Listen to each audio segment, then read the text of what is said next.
खबरों का खेल का आगाज करेंगे आज प्रदीप जी। प्रदीप जी, जी सर। तो चलिए शुरू करते हैं खबरों का खेल। खबरें ही है जो बिगाड़ती है चाल, खबरों ही करते हैं माला माल।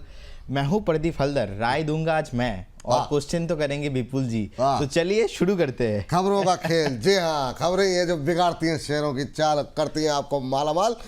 खबरों के चलते कहाँ देखने को मिल रहा है एक्शन, क्या होना चाहिए आपका रिएक्शन, ये बताएंगे प्रदीप जी। खबर बताएंगे हम और निर्णय लेंगे आप खरीदे बेचे आप बने रहे। लेकिन शानदार प्रदीप सर, बहुत आनंद आया। क्या मतलब जो है जलवा है, वाह। हम लोग चलते हैं कहीं थिएटर वेटर करने सर। बहुत हो गया मार्केट। चलिए आइए जरा स्क्रीन पर लेकर के आइए पहली कंपनी आज की एनबीसीसी। यहाँ पर मिला है इनको एक नया ऑर्डर। पीएसयू कंपनी है सर, नागपुर मेट्रोपॉलिटन अथॉरिटी से करीब 3000 करोड़ के आसपास का ऑर्डर है और ये नागपुर डेवलपमेंट से जुड़ा हुआ ऑर्डर है। कई सारी क्वेरीज यहाँ पर रहती हैं। एक तो छोटा शेयर है, तो अभी क्या करना चाहिए इस ऑर्डर के बाद से जो रिकवरी आती हुई दिखाई दे रही है, क्या ये आगे चलती हुई दिखाई देगी? बिल्कुल विपुल जी, मुझे लगता है कि जिनके पास पोजीशन है बने रहिए। एंड एक डबल टॉप चार्ट में फॉर्मेशन है ऑलमोस्ट 128 130। जब तक ये स्टॉक 130 के ऊपर नहीं जाएगा ना, मुझे लगता है कि ये रैली पॉसिबल नहीं है। लेकिन ऑर्डर बुक इस बीच बहुत सारा हो गया है और मुझे लगता है कि कोई भी स्टॉक जब ऊपर जाता है, देखिए उससे पहले एक फंडामेंटल रीज़न होता है। तो कंपनी के पास अभी पेंडिंग ऑर्डर बुक बहुत है, तो मुझे लगता है कि 128 भी ये क्रॉस करके ऊपर जाएगा। लेकिन 128 जैसे ही ब्रेक करता है, मुझे लगता है कि उस केस में ये ऑलमोस्ट 200 एंड 220 तक जाने का पोटेंशियल है।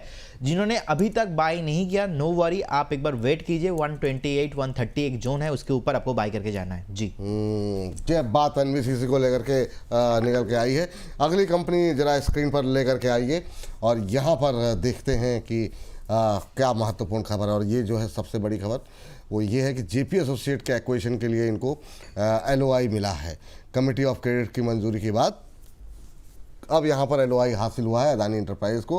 करीब 0.25% के आसपास की मजबूती और 2450 के आसपास का भाव यहाँ पर देखने को मिल रहा है। सीओसी ने वेदांता पर अदानी इंटरप्राइजेस को जो है वो तरजीह दी है और यही वजह है कि आज मोमेंटम में जो है अदानी इंटरप्राइजेस है और जेपी पावर भी है। दोनों पे हम लोग राय लेंगे। पहले अदानी पे। अदानी लगातार कल से मोमेंटम में इसलिए भी है कि जीक्यूजी जो है कल से जो है ब्लॉक डील के जरिए स्टेक बढ़ा रहा है अदानी की तमाम कंपनियों में।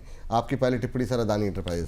सर मुझे लगता है कि जिनके पास पोजीशन है आप बने रहिए, फ्रेश बाई करने का सलाह अभी नहीं होगा। एक बार 2150 एंड 2100 इस रेंज पे आता है तो आपको एक्यूमुलेट करके जाना है। ओवरऑल फंडामेंटली मुझे अच्छा लगता है। 3000 के आसपास का 1 से 1.5 साल का टारगेट आना चाहिए। 3150 मुझे लगता है कि ऑन द वे। और जेपी पावर बताया आपने, राइट?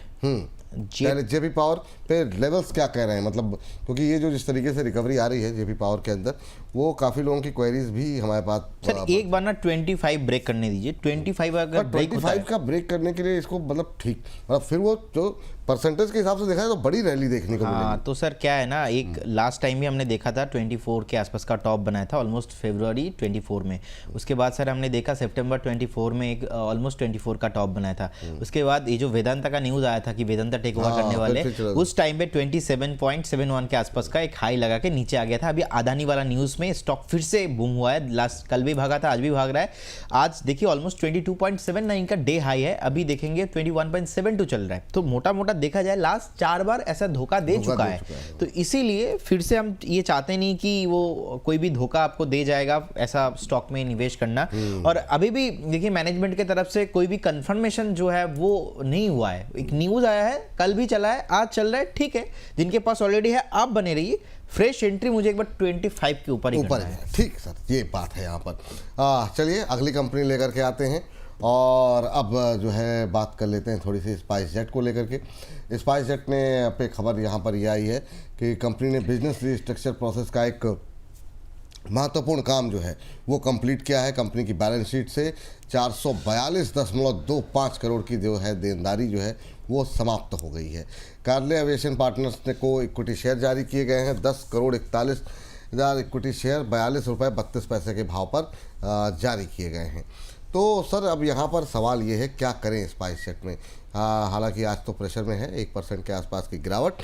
क्या करना चाहिए स्पाइसजेट में, कुछ जान बची है क्या? देखिए, एक स्टॉप लॉस स्ट्रिक्टली मेंटेन कीजिए 33 के around. 33 will be your stop loss. Fresh bye नहीं करना है एज ए इन्वेस्टमेंट। अगर ट्रेड किसी को करना है तो मुझे लगता है कि उसके लिए भी वेट करना चाहिए ऑलमोस्ट 40 तक। 40 के ऊपर आपको ट्रेडिंग व्यू एक बार सोचना चाहिए, लेकिन ट्रेडिंग करने के लिए इतना स्टॉक है स्पाइसजेट में क्यों ट्रेड करना है। सो इन्वेस्टमेंट अभी नहीं होगा। 33 के आसपास का एक स्टॉप लॉस मेंटेन कीजिए, बने रहिए स्टॉक के साथ। अगर आपके पास होल्डिंग में उछाल में एग्जिट करने का प्लान आपको ढूंढना चाहिए, इसी सेक्टर में रहना है तो Indigo sir, Indigo one of the best stock है। चलिए ठीक है, आपने इस सेक्टर की बात की है तो जो इस सबको मैनेज करती है वो भी कंपनी ज़रा देख लीजिए, जिस पर आपने बातचीत भी की थी। और हमारे एक दर्शक ने, मैं नाम भूल गया, उन्होंने आपको थैंक यू भी बोला था, मैं पढ़ना भूल गया, उस समय काफ़ी सारी चीज़ें चल रही थी और उन्होंने कहा कि थैंक यू मुझे ये कहने के लिए कि होल्ड करके रखे रहिए GMR एयरपोर्ट।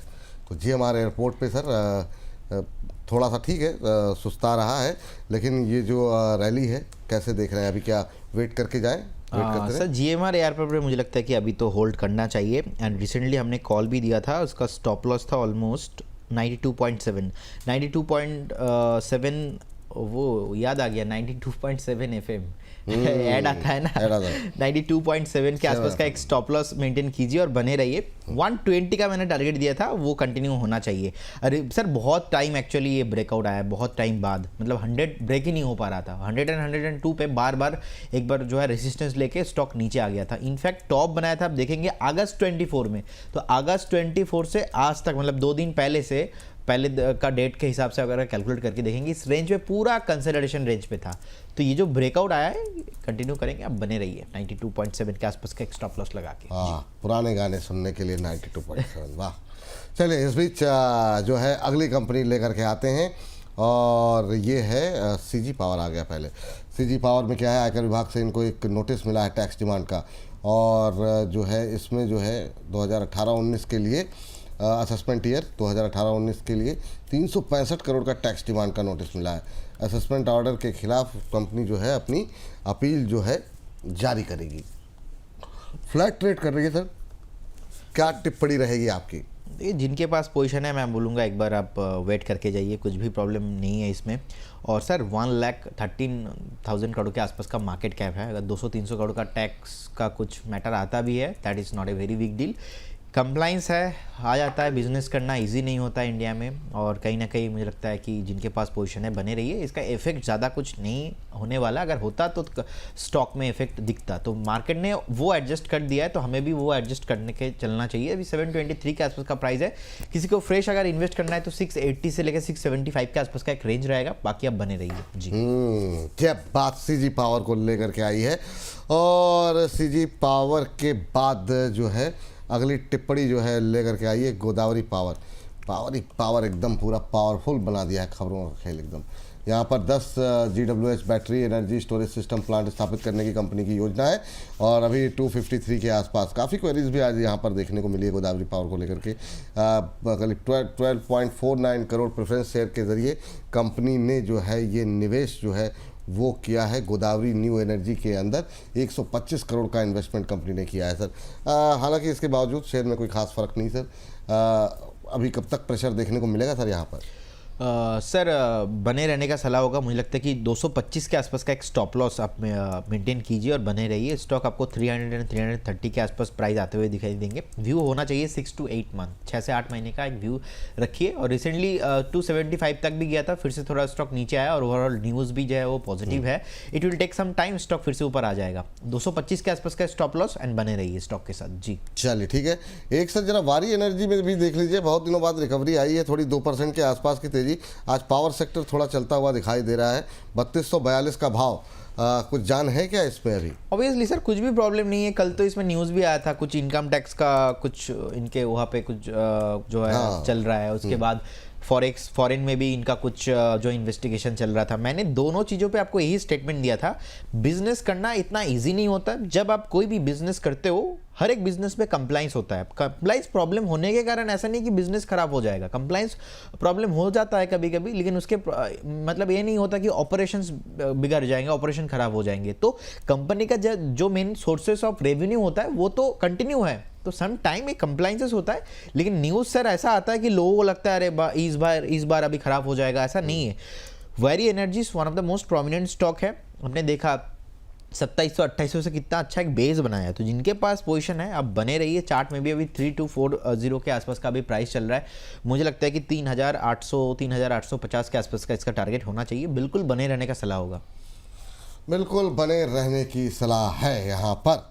चलिए तो इस सेगमेंट को भी अब यहाँ पर करते हैं समाप्त। प्रदीप सर, कोई डिस्क्लोजर आपकी तरफ से? Investment in securities market subject to market risk. जितने भी स्टॉक्स को लेकर सर मैंने बात किया, कोई भी स्टॉक्स पे मेरा या हमारे कंपनी का कुछ भी पोजीशन नहीं है। स्टॉक मार्केट पे कुछ भी गारंटी नहीं होता, पास्ट परफॉर्मेंस फ्यूचर में इंडिकेट नहीं होता। जब भी आप इन्वेस्टमेंट कीजिए काइंडली आपका जो पर्सनल फाइनेंशियल एडवाइजर है उनसे सलाह लेके कीजिए। बहुत सारे स्टॉक्स पे मैंने बात किया, हो सकता है कि क्लाइंटों के पोर्टफोलियो में हो सकता है, हमारे मॉडल पोर्टफोलियो में भी हो सकता है, हमारे पोर्टफोलियो में नहीं है। बहुत बहुत धन्यवाद विपुल जी आपको एंड पीसीआर के सारे टीम को।